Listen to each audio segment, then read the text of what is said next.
شهر رمضان الذي أنزل فيه القرآن. بسم الله الرحمن الرحيم. الحمد لله رب العالمين. وصلى الله وسلم على نبينا محمد وعلى آله وصحابته أجمعين. أما بعد. പ്രിയം നിറഞ്ഞവരെ, പരിശുദ്ധമായ റമളാനിൻ്റെ ദിനരാത്രങ്ങളിലേക്ക് നാം പ്രവേശിച്ചു കഴിഞ്ഞിരിക്കുകയാണ്. വിശുദ്ധിയുടെയും ആരാധനകളുടെയും ആത്മസമർപ്പണത്തിൻ്റെയും ത്യാഗത്തിൻ്റെയും വലിയ ചുവടുവെപ്പുകൾ നടത്തുന്ന ഈ സന്തോഷത്തിൻ്റെ സന്ദർഭത്തിൽ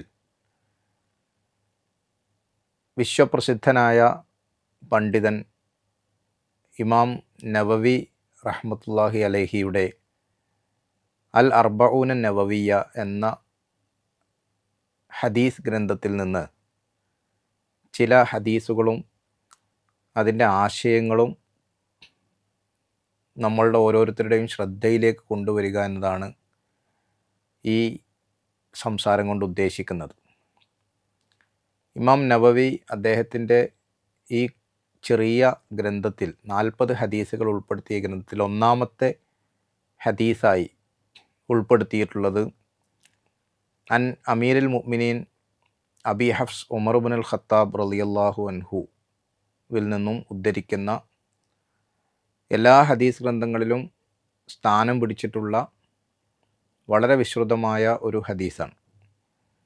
ഖാല സമിഅ്തു റസൂലല്ലാഹി സ്വല്ലല്ലാഹു അലൈഹി വസല്ലം ഇന്നമൽ അഅമാലു ബിന്നിയാത്ത് വ ഇന്നമാ ലികുല്ലി ഇംറിഇൻ മാ നവാ ഫമൻ കാനത് ഹിജ്റത്തുഹു ഇലല്ലാഹി വറസൂലിഹി ഫഹിജ്റത്തുഹു ഇലല്ലാഹി വറസൂലിഹി വമൻ കാനത് ഹിജ്റത്തുഹു ലിദുൻയാ യുസീബുഹാ അവിംറഅത്തിൻ യൻകിഹുഹാ ഫഹിജ്റത്തുഹു ഇലാ മാ ഹാജറ ഇലൈഹി. ഇതാണ് ഹദീസ്. നമുക്കെല്ലാവർക്കും സുപരിചിതമായ ഒരു നബി വചനമാണിത്.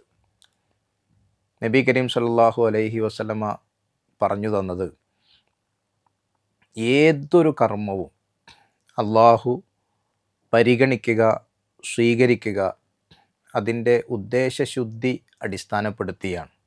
ഇന്നമൽ അഅമാലു ബിന്നിയാത്ത് വ ഇന്നമാ ലികുല്ലി ഇംറിഇൻ മാ നവാ.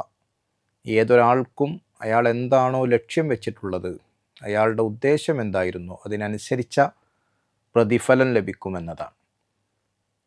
യഥാർത്ഥത്തിൽ പരിശുദ്ധ റമളാനിൻ്റെ ഈ തുടക്കത്തിൽ നമ്മളേറെ ഗൗരവത്തോടു കൂടി ഓരോ വിശ്വാസിയും ശ്രദ്ധിക്കേണ്ട ഒരു വചനമായിട്ട് തന്നെയാണ് ഇത് നമുക്ക് കാണാൻ സാധിക്കുക.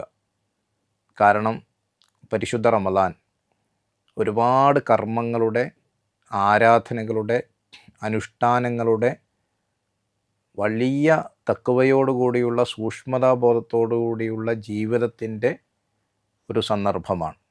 ഒരുപാട് കർമ്മങ്ങളുടെ ഒരു സാകല്യമാണ് റമളാനിൽ സംഭവിക്കുന്നത്. അങ്ങനെ ഇരിക്കുമ്പോൾ ആ കർമ്മങ്ങളൊക്കെ തന്നെ അടിസ്ഥാനപരമായി അതിൻ്റെ ലക്ഷ്യം മുന്നിൽ വെച്ചുകൊണ്ട്, ഉദ്ദേശശുദ്ധി മുന്നിൽ വെച്ചുകൊണ്ടായിരിക്കണം ഓരോ വിശ്വാസിയും അത് ക്രമീകരിക്കേണ്ടതും പ്രവർത്തിക്കേണ്ടതും. നമ്മളുടെ ആ ലക്ഷ്യത്തിൽ നിന്ന്, നമ്മളുടെ ആ വിശുദ്ധിബോധത്തിൽ നിന്ന് ഒരു അണുവിട പോലും വ്യതിചലിക്കാതെ ഏറ്റവും വിശുദ്ധമായ കർമ്മങ്ങളായിരിക്കണം നമ്മളിൽ നിന്ന് ഉണ്ടാകേണ്ടത്. അതിന് ഈ ഹദീസ് നമ്മളെ ആവർത്തിച്ചു പ്രേരിപ്പിക്കുന്നുണ്ട്.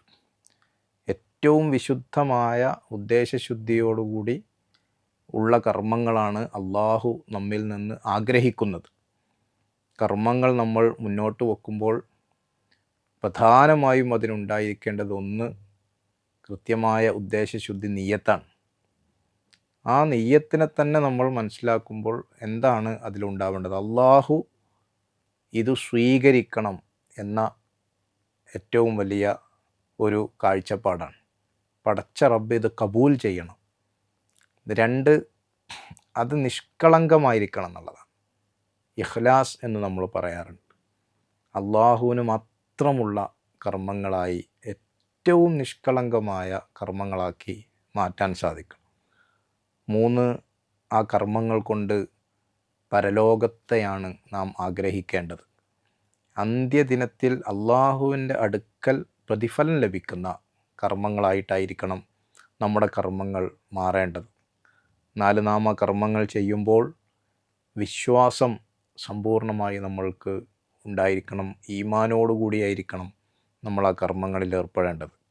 5-ാമത്തെ കാര്യം, പരിശുദ്ധ റസൂൽ സ്വല്ലല്ലാഹു അലൈഹി വസല്ലമയുടെ ചര്യ അനുസരിച്ച് ഏറ്റവും സുവ്യക്തമായ പാതയിലൂടെയായിരിക്കണം നാം ആ കർമ്മങ്ങൾ നിർവഹിക്കേണ്ടത് എന്നാണ്. അങ്ങനെയുള്ള ഒരു വിശുദ്ധമായ കർമ്മങ്ങളുടെ സാകല്യം തീർക്കാൻ ഈ റമദാൻ എല്ലാവർക്കും പ്രേരണ നൽകട്ടെ എന്ന് ആത്മാർത്ഥമായി ആഗ്രഹിക്കുകയും പ്രതീക്ഷിക്കുകയും അതിനുവേണ്ടി പ്രാർത്ഥിക്കുകയും ചെയ്യുകയാണ്. അള്ളാഹു നമ്മെ അനുഗ്രഹിക്കുമാറാകട്ടെ.